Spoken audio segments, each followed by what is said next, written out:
This is what I've been using under my hammock to date. I've used this for a couple of seasons and it worked pretty well. This is a truck windshield reflector.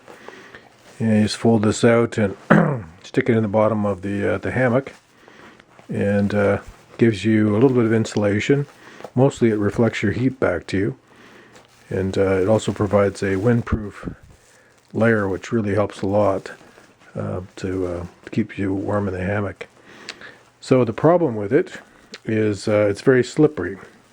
So it slides around an awful lot in the hammock, and by the time you get your sleeping bag on top of this thing, and then you try and get in the bag, and it's slipping and sliding all over the place, and it can be done, but it's difficult.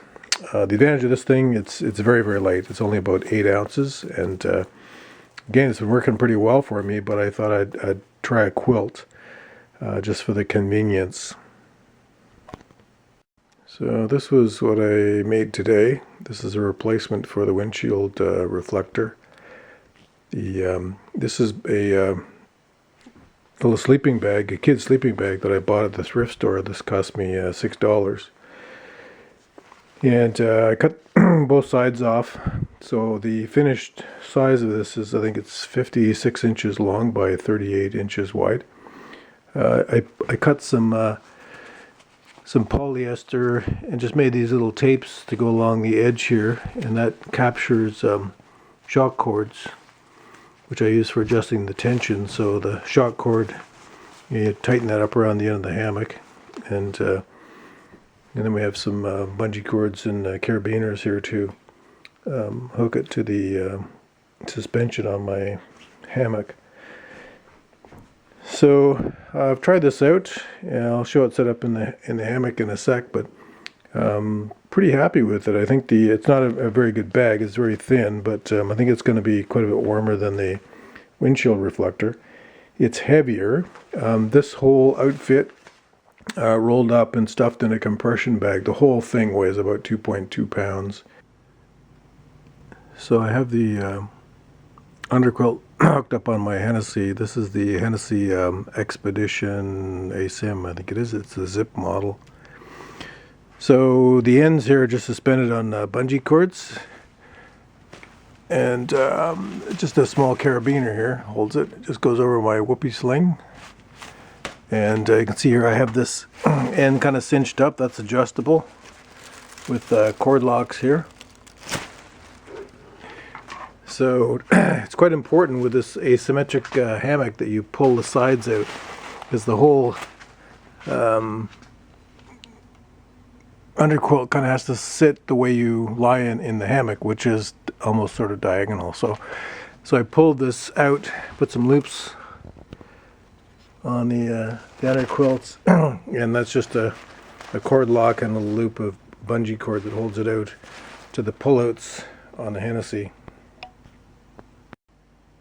And this is the head end, same thing. I have a lark's head in these carabiners here, which allows me to kind of pull this one a little bit tighter. Again, the idea being to get the underquilt to line up better with the the way you lay in the hammock, which, as you can see, is like that. So this one is a little bit looser than this one. Shock cord along the edge helps pull it in. And the other thing I found helps a lot to make this thing warmer is I have a double, or just a space blanket that's folded in two, and I just kind of stuffed it underneath there, tucked it in.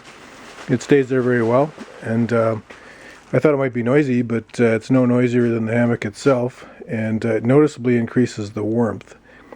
So I'm hoping this doesn't cause condensation issues, but I didn't really have condensation issues with the windshield reflector, so I'm guessing this will work as well.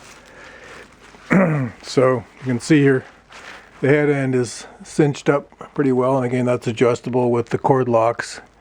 And the other nice thing is that sort of stuffed up mylar in there kind of helps take up some of the airspace, and probably provides marginally better insulation, but mainly, of course, it reflects your heat back up to your body. So there's the underquilt in a compression bag. It could actually go, I think, a reasonable amount smaller than this, but this is as small as the compression bag goes. So it's a bit bulky, and of course it's a heck of a lot heavier than a down bag would be, or a down underquilt. But you know, this thing cost me total, I think, probably less than $15 to make. So I'm pretty happy with it. And the best feature is the brightly colored lizards that came printed on the sleeping bag.